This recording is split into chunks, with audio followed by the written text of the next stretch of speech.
Comparing constants and coefficients. जी, इस equation में देखें,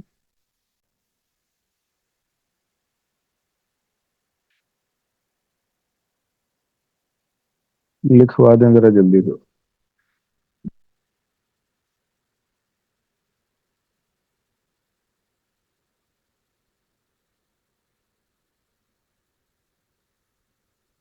लेफ्ट साइड पे हमें हमारे पास सिर्फ और सिर्फ कांस्टेंट है पाई टू जीरो।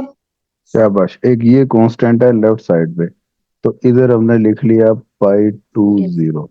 राइट साइड पे कोई कांस्टेंट है? यस सर, हमारे पास है बीटा नॉट और प्लस चलो, beta one pi one zero. ये दो कांस्टेंट है, very good. Beta not plus beta one pi one zero.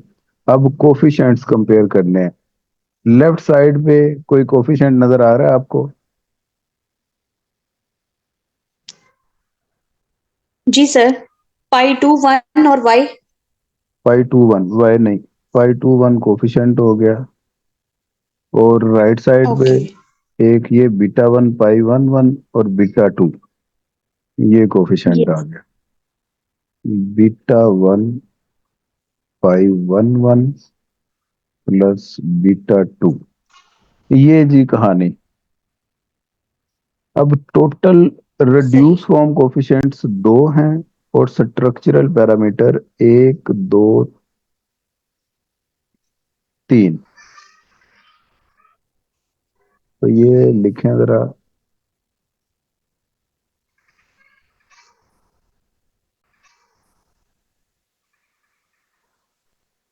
There are two reduced form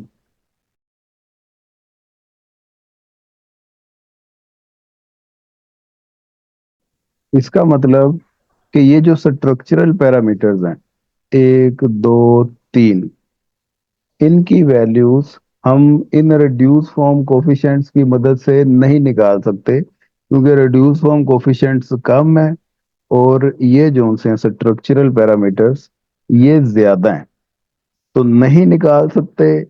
मतलब ये हुआ कि ये इक्वेशन अनआइडेंटिफाइड है। बस ये आपने ध्यान से समझ लेनी है बात। So we cannot,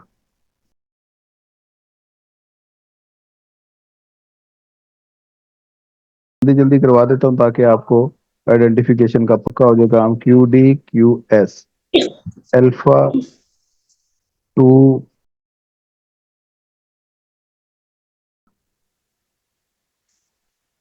ऊपर वाली equation one, equation two, solution.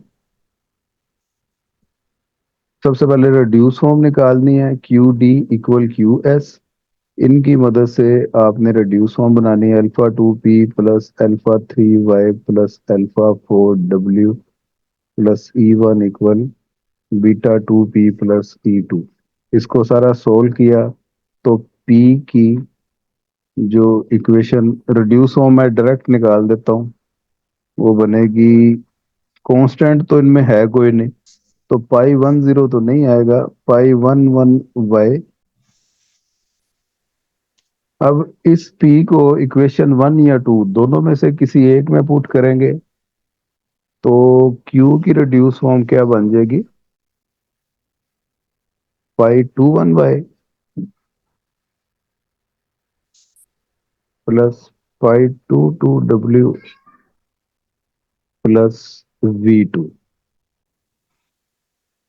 अब आगे आपने इनकी आइडेंटिफिकेशन चेक करनी। नाउ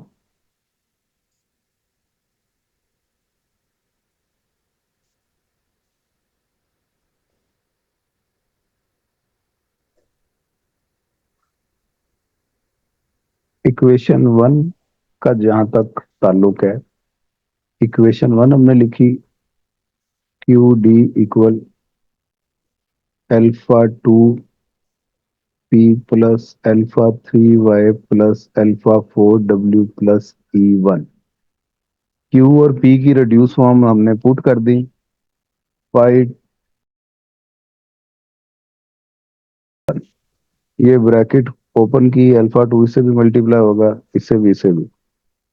ये बन गया जी हमारे पाई 2 1y plus pi 2 2w plus V2 बराबर अल्फा 2 पाई 1 1y प्लस अल्फा 2 पाई 1 2w plus alpha 2 V1 plus alpha 4w plus E। अब हमने कांस्टेंट है ही नहीं इस पूरी इक्वेशन में, पूरे मॉडल में, तो कोफिशिएंट कंपेयर करेंगे। वैसे फॉर्मेलिटी के तौर पे हम लिख लेते हैं by comparing constants and coefficients. तो हैं ही सिर्फ कोफिशिएंट्स, तो वो ही कंपेयर करेंगे। लेफ्ट साइड पे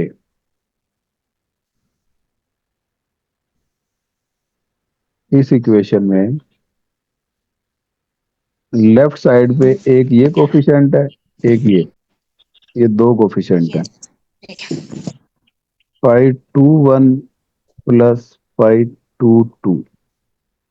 राइट साइड पे अल्फा 2, ये भी अल्फा 2, चलो ये लिख लेते हैं अल्फा 2 पाई 1 1 प्लस अल्फा 2 पाई 1 2 प्लस अल्फा 3 प्लस अल्फा 4। तो ये जी हमारे पास दो रिड्यूस फॉर्म कोफिशिएंट और structural parameter alpha 2 alpha 3 alpha 4, तीन पैरामीटर्स हो गए।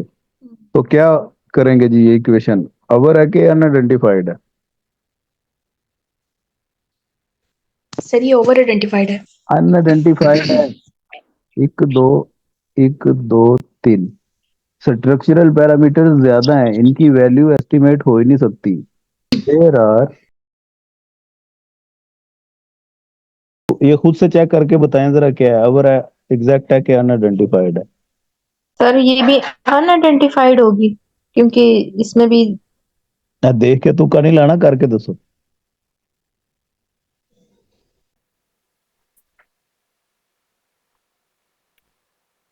इसमें नंबर ऑफ कोएफिशिएंट्स दो हैं और इसमें उधर जो है ना कोई भी कांस्टेंट नहीं है दूसरी साइड पे। कांस्टेंट नहीं होगा उनमें, ठीक है, कोफिशिएंट ही है सिर्फ। हाँ जी, तो फिर तो और पैरामीटर देखा जाए तो सिर्फ एक ही बनता है, बीटा 2 ही। फिर क्यों है भला? क्या होगा ये फिर?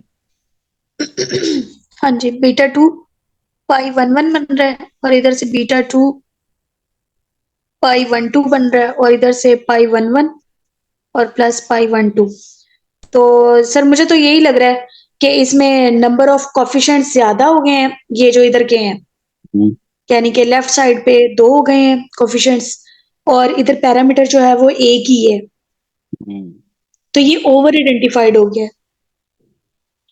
वेरी गुड भाई, शागी निदा, बिल्कुल ठीक बताया। यहाँ पे रिड्यूस फॉर्म कोफिशिएंट वो ज्यादा है, स्ट्रक्चरल पैरामीटर कम है।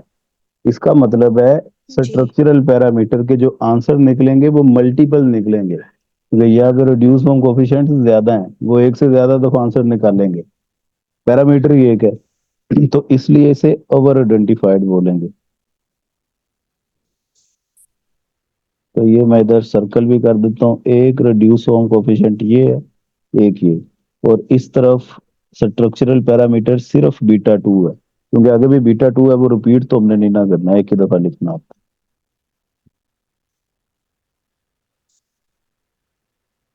है। There are